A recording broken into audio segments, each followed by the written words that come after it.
Hi fantasy managers, and welcome to FPL Team Talk. In this video I'm going to go through my team selection for game week 4. Spoiler alert, I have made 3 transfers already, so we'll talk about those, the reasons for it, touch on my chip strategy moving forward and all that good stuff. So if you enjoy these sort of videos, give it a like, please hit that subscribe button, and in the meantime, let's take a look.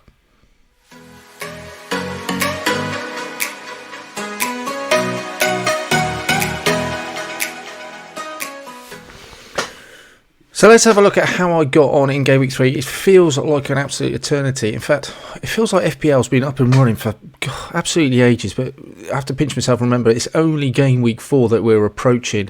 So much seems to have happened. Obviously, we've had the international break. Recapped, 70 points. Not the best week for game week 3. I've just had so many issues. I didn't even get 11 starters out.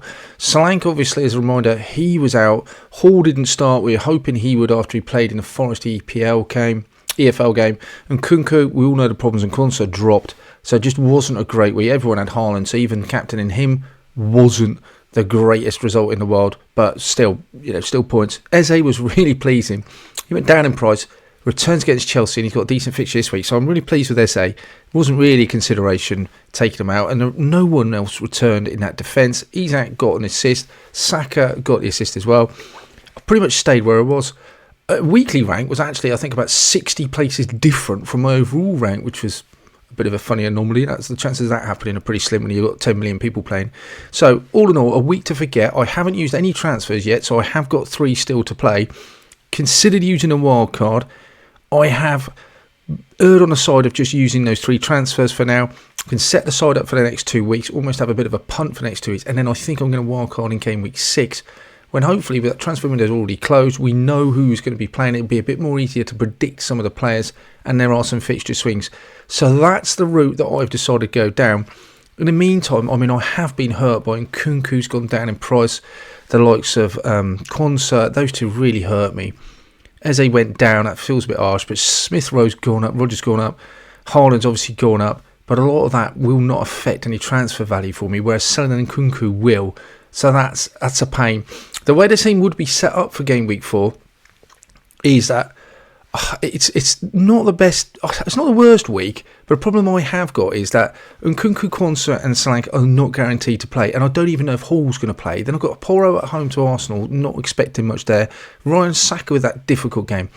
Feels I've just got a lot of fires to put out, and I'm not even guaranteed 11 players out on the pitch. So I have been forced to kind of move early in the market due to prices, and I would have been priced out of this move early, and that has come to hurt me again a little bit, I think.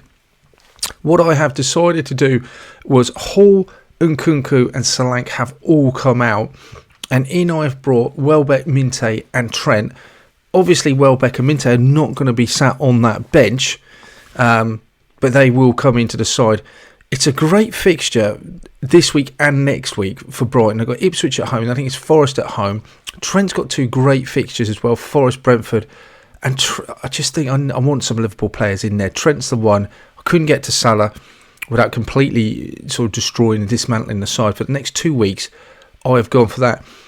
There was a conversation to be had over Welbeck and Pedro. I think if I knew what I do now, probably go Pedro, given that I know he's back. He landed in the UK. I think he landed in Brighton, was it Thursday morning? So I think he'll be fine for the weekend. When I had to make the move earlier on in the week, weren't sure about when he was going to get back, and Welbeck just gives me the surety of minutes. Nothing to say Welbeck won't outscore Pedro in the next 2 weeks, but being on pens, if I was to do it now, I think I would go Pedro. But I'm not unhappy with Welbeck. Just, I suppose you don't want a penalty in the next 2 games. Rodgers was another one that was interesting. We did have a conversation, if you follow it on TikTok. He looks decent. I don't mind him for the price, but I will say just Onana looks a better option at the moment. That's the only thing I'd say about him. He looks a better option. Saka, yes, but if you want to follow that TikTok conversation, by all means go and have a look at it. But Rodgers just half the XGI. Minutes I'd say going forward and on looks better. Just heat map wise, Rodgers slightly better, but you'd say very much the same price, possibly edge towards Onana, but it is early days. Both look good, so there's no point moving from Rodgers to Onana. That just looks a very sideward move to me. Captaincy has to go on Haaland, no questions about that. This whole side is geared towards a wild card in game week 6, and because I've brought Minte and Welbeck in, those two Brighton players, I do think that he's committing me to a game week 6 wild card, because Brighton's fixtures will definitely turn after that. This side I like it. Quansah at home to Forest. If I get news that he'll start, wow, that would be big. He'll come straight in. Porro at home to Arsenal. I'm not going to play him, even though he's really attacking. I just think there's no chance of a clean sheet there. I don't like benching Saka away at Tottenham, even though that's a tough fixture. And I expect Tottenham to score. I do think Arsenal are just so good. They will score in every game. But I'm not quite sure who else I would take out. So that's my biggest sort of concern, I suppose, out of all of those. I've got Rodgers away at Leicester, but that's not true. He is actually playing at home to Everton, so that's not an issue. Eze's got a great fixture. Minte, Smith Rowe, possibly Saka for Smith Rowe. The fact Saka's on pens makes me do as well. I'm not sure. I wouldn't want to drop Eze out. Haaland's non-negotiable. If I could take Royer out, I would for Saka, but obviously I can't do that. And those at least three defenders have got to play. So I don't know. If someone doesn't play, Saka comes in. I'm tempted. The only one I think I'll be tempted to take out of that side is Smith Rowe. Don't think Rodgers at home to Everton is a consideration. They're just leaking goals, Everton. So he would have to play. And then maybe Smith Rowe's the only one I consider, I think, out of all of those to go out for Saka. Well, West Ham at home for Fulham, or Saka away for Tottenham. I don't feel there's a lot in it. I just feel that Smith Rowe may be a better fixture. But you would expect Arsenal to score goals away at Tottenham. And is Saka more likely to get a goal? Possibly. And Smith Rowe's minutes, maybe. They've built his fitness up. So it's a difficult one. I do think maybe I'm just going to go. Ultimately, I could go Saka over Smith. It feels like it's a 50-50 call, though. The rest of the team looks pretty set.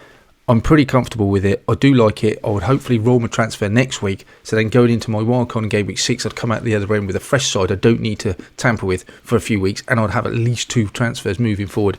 But as always, as we've seen this season, fires seem to appear from all sorts of places.